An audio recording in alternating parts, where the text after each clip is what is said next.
What are you at? Almost dead. That's what you're at. Oh, whew, that almost got me. Guys, if you could help me kill it, that'd be wonderful. That hurt a lot. I felt pain there. Mikleo, don't you dare go down when we're so close to you getting this experience. I want everyone to get it. Yes! That was unexpectedly tough. Well, I expected it. You guys gonna fight? Ooh, a fight. I'm gonna charge you admission if you watch. You guys gonna fight? Oh, yeah, a fight. Excited. I wonder what the anomalous orbs are for. I'm pretty sure anomalous orbs were in Tales of Graces, and you used them to activate these mini-bosses in the last dungeon, if I'm not mistaken. I think those were called anomalous orbs. They were orbs of some kind. But that thing only gave like 800 experience. What a letdown.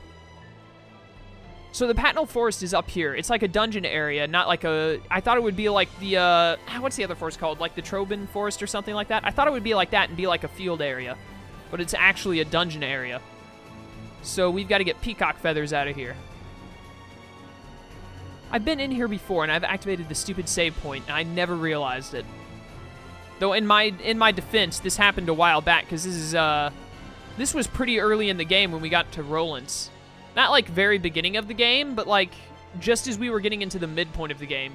Like at the start of the midway point, I guess you would say. In terms of the playthrough so far. I don't know if it's actually like the midpoint of the game. When we were first getting to Roland's, that was like in this playthrough, that was around part 20 to 30 or somewhere in there. And this is part 106 or something like that.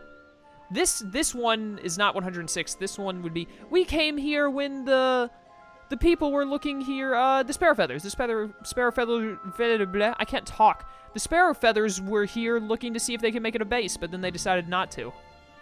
That's why I was here before. I never realized. There is a monolith. Weaknesses and resistances. How long the damage gods last during armorization is affected by the max hit count prior to armorization. Put another way, while deflecting enemy attacks, land weakness combos for consecutive hits. Once you manage to stun the enemy or give them a status ailment, armortize and give them what for. Makes sense. What do we have over here? Normally some chests or something. You're there, aren't you? Oh, a Norman. Sweet, got another one. Relief. What do you do? HP recovery when using BG plus 50. Ooh, I want that on my sword, please. Thank you. That's a good ability. I like that Norman. That Norman is pretty cool. Pretty cool. There are chests. I think there is. Yep, sure is. 2 chests, actually. In this we have a life bottle. I need to buy life bottles. I keep forgetting to do that. And peach gels. I need to just buy stuff in general. I don't want to buy weapons yet. I want to wait a little longer on that, but I need to buy items. I'm so used to not really needing items because of the whole switching Seraph out and they regain health, and then when you go down, you just armatize to get your health back. You don't need life bottles, and with stuff like, 1 blast gauge equals a normally pretty good, or if it's Elixir Vitae, really good healing art when you're armatized. You don't need healing items or life bottles as much in this game as you do in all of the other Tales games. Which is a cool mechanic. I like it. But, I think the battle system in this Tales game is possibly my favorite. I really like armatization and the whole switching Seraphs in and out and whatnot. I think it's really cool. I definitely like it more than Tales of Graces. I haven't played Tales of Xillia in quite a while. I can't remember its, I didn't mean to discard that, but whatever. I can't remember exactly, like, every little nook and cranny of how its battle system works, but I remember liking it. So... looks like we got a boss over here. Oh, yeah, it's a peacock. The peacock we need to kill. Let's save and do it. I haven't saved yet this entire time, I don't think. But yeah, I definitely really like the combat system in this game. It's mainly the story that I have trouble with in this game. The story is not as well paced as I would like. But the characters are all pretty good. I really like Zvid and Edna. I don't have... all of the other characters, pretty much a king peacock instead of a queen. Okay. But, Hellion sure is flashy. I don't like it. I'll pluck out all its feathers. You're so ruthless, Edna. Sometimes even sheep want their wool cut. Well, sheep are different. I mean, yeah, kinda. But anyways, like, I don't dislike any of the characters in this game. They're all cool. I like them. There's not really a character I dislike. I'm pretty sure I talked about this before, but like, to give an example, when I played Tales of Symphonia, my first Tales game, I was not a fan of, whatchamacallit? I was not a fan of Lloyd or Genos. I think his name is it Genos or Genis? It was Genis, I think. I wasn't a friend of Genis. That was friend. radiant, Edna. Suppose I could learn from your level of We've already seen that. I was not a fan of Genis. I think it's Genis. It's Genis or Genos. I can't remember which. I think it's Genis. I did not like Genis as a character. I did not like Colette very much as a character. I did not like, I didn't like Lloyd as a character. And they were like the three main characters. You got them from the very start of the game, and they were there throughout almost the entire game. But defeating powerful enemies will give you a correspondingly high amount of grade. In particular, you can defeat them without using items. Your grade will go through the roof. It may sound like a challenge, but the reward is commensurate with the... whatever. I don't think I know that word. Commensurate? I wanted to say compensate, but it definitely was not compensate. I really need to go and get this golden treasure chest key. I've run into like 10 golden treasure chests I could have opened. What's the name of the guy who always comments, who I like? Tyler. Tyler, your name is Tyler, I'm pretty sure. Tyler, can you tell me the, I'd have to go back through my videos to see when you originally told me. I know you've told me before, but I don't remember, and I don't want to go trolling through all of my videos to find it. Can you tell me the name of the ruin that has the golden key in it again, and also tell me at least a general idea of where it is so that I can find it easily if I haven't found it already and just ignored it? This thing outspeeds me. Oh, it despawned. Awesome. There's a save point right here I can use to fast travel. What am I doing? But yeah, if you could tell me again, then I will definitely go and do that probably in the next session from whenever you tell me. If, like, I already record the next session before you tell me because this gets uploaded after I've recorded or whatever, or you don't see this video until after I record, then, you know, I'll do it as soon as I've recorded after you've told me. But if you could tell me again and where it is, that would be very, very kind of you. I would appreciate it very much. Gotta go to Marlin. That's where I need to go. In front of the museum, I believe. But yeah, like, Genis and Lloyd, I did not like them as characters at all. Like, I actually disliked them being around. In this game, I don't really dislike anyone. Rose is cool, Saray is cool, Mikleo cool, Lila's cool, Dezel was cool. They're all alright characters. But they're not characters like, oh, I love this character, it's so great. Like, Zavid and Edna are those characters. Like, the ones you say, like, when someone asks, what's your favorite character from Zestiria? Zavid and Edna. Like, I don't even consider Saray or Lila a challenge to how good characters Zavid and Edna are. And then, that's kind of how it is, because, like, in Tales of Symphonia, I really liked Kratos, and I really liked Zelos and Sheena and Regal. I really liked those characters. More so, probably, than I like Saray and Mikleo. Rose is growing on me more and more. I like her a lot as a character as well. Not as much as Zavid and Edna, but I like her as a character. And then in Tales of Xillia, like, I liked pretty much every character in the first Tales of Xillia. I thought they were all great. That's my favorite Tales game, so... Yeah, I don't dislike any of the characters, but none of the characters are, like, I don't absolutely love them. You know what I mean? It's not like I tolerate them. I enjoy them being there, but, like, it's really hard to word. I like them, but I don't love them, I guess. Anyways, let's continue on. I'm done rambling. So you've slipped through securities of both armies. You're really something. All right, I'll trust you. The information you wanted was about a spy in the Roland's Empire, right? Go to the Vivia Subterranean Aqueduct in Lady Lake. You'll find something right up your alley there. So I need to go back to the Aqueduct in Lady Lake. Time to fast travel. I think I can go straight... Yeah, I can go straight to the Aqueduct like this. Awesome. How much time do I have? I still got a couple more minutes. I got like 5 minutes. We can get this done, hopefully.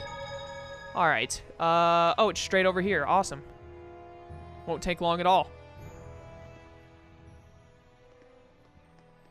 Alicia.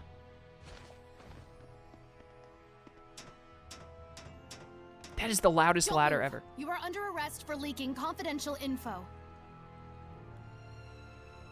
Looks like Alicia came to the same conclusion. What is the meaning of this?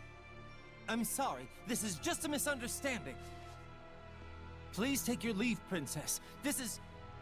Don't make excuses. I found evidence of connections to Roland's in this very residence.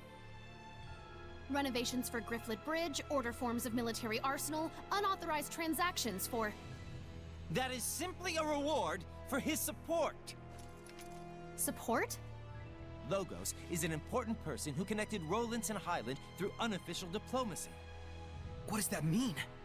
On the surface, diplomacy between Highland and Roland's has been cut. He must have been negotiating with them on his own for some time in secret. So then he's not a spy, but a liaison. Meaning even with the war going on, there's been work done.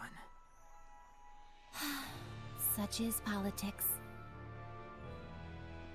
This is a major problem. If the channel gets blocked, both countries will fight until they're both obliterated. But no one ever told me anything about it. Of course they didn't. Not to someone like you. I hope you're prepared to pay for your indiscretion. In any case, we must change our strategy. We will be expecting your sincere apology at a later date. Understood. People just drop Irish gems like they're nothing. Is Alicia still there? Can I talk with her? No, she left. Why didn't we talk with Alicia before we... Jeez, I am tired of Alicia getting shafted. Like, I liked her as a character too. She just keeps getting shafted in this game ever since Rose showed up. And I like Rose, don't get me wrong, but do we not have enough space for another female lead? Green Irish gem Setch. All of these Irish gems are green, and all of them have to do with the General. The General realizes at last that his humanity is lost with the roar. Heldalf, the Lord of Calamity, is born. I called it! I called it like 20, 30 minutes ago. It's in one of the last 2 or 3 videos. You saw it. I knew it.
And that was the moment that Heldalf, the Lord of Calamity, was born.